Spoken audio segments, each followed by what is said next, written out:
Assalamualaikum warahmatullahi wabarakatuh. Pada kesempatan ini kita akan membahas latihan PAS Fisika. Nomor 1, ilmu fisika merupakan sebuah kumpulan pengetahuan atau jalan berpikir dan cara untuk penyelidikan. Sebagai cabang dari sains, hakikat ilmu fisika adalah sebagai.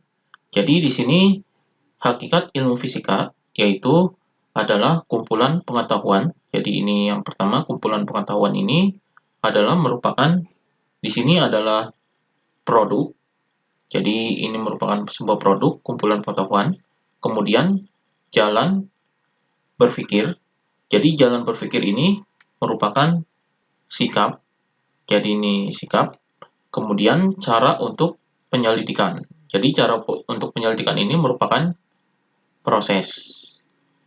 Jadi hakikat fisika adalah produk, proses, dan sikap. Jadi di sini jawabannya adalah yang B. Proses, produk, dan sikap. Jadi ini yang benar. Kemudian nomor 2, beberapa kelompok siswa melakukan percobaan tentang periode pada ayunan bandul untuk menghitung percepatan gravitasi.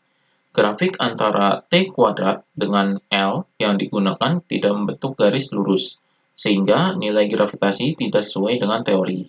Meskipun tidak sesuai dengan teori, mereka tetap menuliskan hasil sesuai dengan percobaan yang mereka lakukan. Sikap ini menunjukkan siswa tersebut memiliki sikap ilmiah, A. Mampu membedakan opini dan fakta, B. Berpendapat secara ilmiah, C. Terbuka dan fleksibel, D. Jujur terhadap fakta, dan E. Berani mencoba. Jadi di sini jawaban yang benar adalah yang D. Jujur terhadap fakta, karena di sini walaupun teorinya tidak sesuai dengan teori, di sini mereka tetap menuliskan sesuai dengan percobaan. Jadi ini jawabannya yaitu jujur terhadap fakta. Jadi di sini sikap ilmiahnya yang benar adalah yang D, jujur terhadap fakta. Kemudian nomor 3, Mita membaca permasalahan yang berkaitan dengan pengaruh kalor jenis terhadap kenaikan suhu benda. Ia lalu melihat jurnal dan hasil penelitian yang telah ada sebelumnya. Ia menemukan permasalahan baru, lalu mencatatnya untuk dikembangkan dalam penelitian selanjutnya.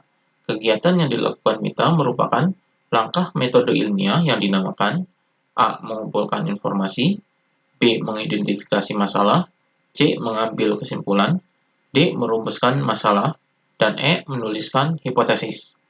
Di sini kegiatan Mita yaitu membaca permasalahan. Kemudian ketika membaca permasalahan, ternyata ia menemukan permasalahan baru. Jadi dia mencatatnya untuk dikembangkan dalam penelitian selanjutnya. Jadi kegiatan yang dilakukan adalah langkah metode ilmiah yang dinamakan di sini adalah mengidentifikasi masalah, yaitu B.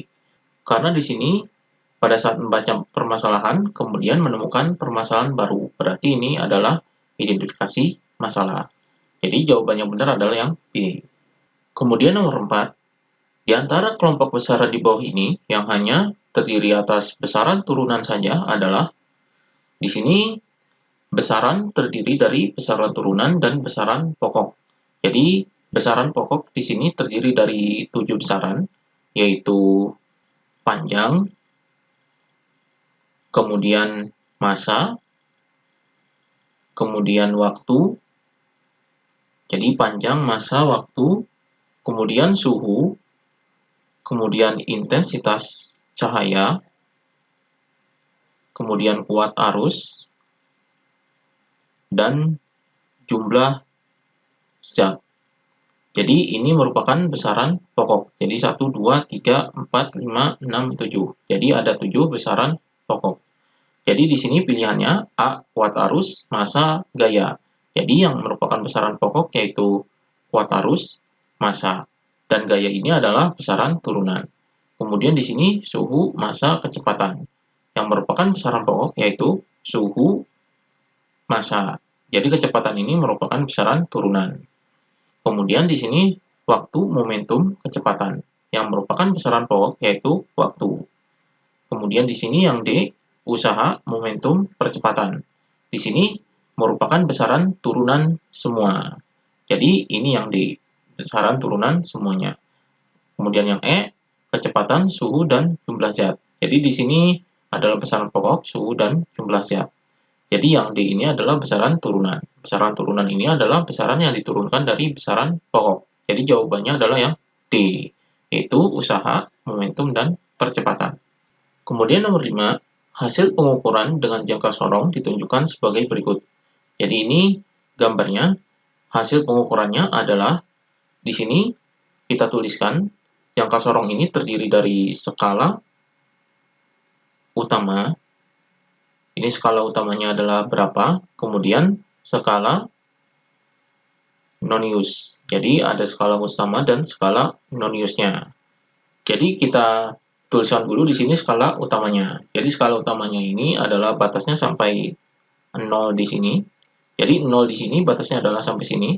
Jadi di sini adalah 5, kemudian di sini adalah 6. Berarti di sini 5, kita hitung di sini 1, 2, 3, 4, 5, 6, 7. Jadi sebelum 0 di sini adalah 7. Berarti di sini 5,7. Jadi skala utamanya adalah 5,7. Jadi ini skala utama. Kemudian skala non-use-nya kita lihat yang lurus. Jadi yang lurus ini adalah ini. Berarti skalanya adalah di sini. Kita hitung dari 0 di sini. Jadi di sini 0. Kemudian di sini 1, 2, 3, 4, 5, 6, 7, 8. Jadi di sini adalah 8. Berarti skala non-use-nya adalah 0,08. Jadi hasilnya di sini adalah, jadi di sini kita jumlahkan.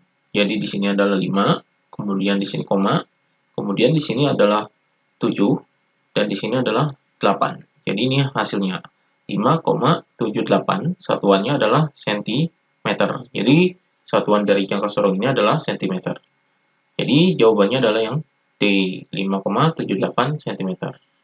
Kemudian nomor 6, hasil penjumlahan angka penting 26,275 kg dengan 23,4 kg adalah, jadi di sini yang ditanyakan adalah penjumlahannya. Jadi kita jumlahkan di sini 26,275. Jadi di sini angka ini mengandung satu angka taksiran. Jadi angka taksiran itu adalah angka yang paling terakhir. Jadi ini angka taksirannya. Kemudian yang satu lagi ini dijumlahkan jadi 23,4. Jadi angka taksirannya adalah di sini. Jadi kemudian di sini dijumlahkan. Jadi hasil penjumlahan adalah mengandung satu angka taksiran. Di sini kita jumlahkan terlebih dahulu. Jadi di sini 5, kemudian 7, kemudian di sini 2 tambah 4 adalah 6, kemudian 6 tambah 3 adalah 9, di sini komanya. Jadi dalam penjumlahan dan pengurangan ini harus diluruskan komanya. Jadi makanya komanya diluruskan di sini. Kemudian 2 tambah 2 adalah 4. Jadi ini hasilnya 49,675.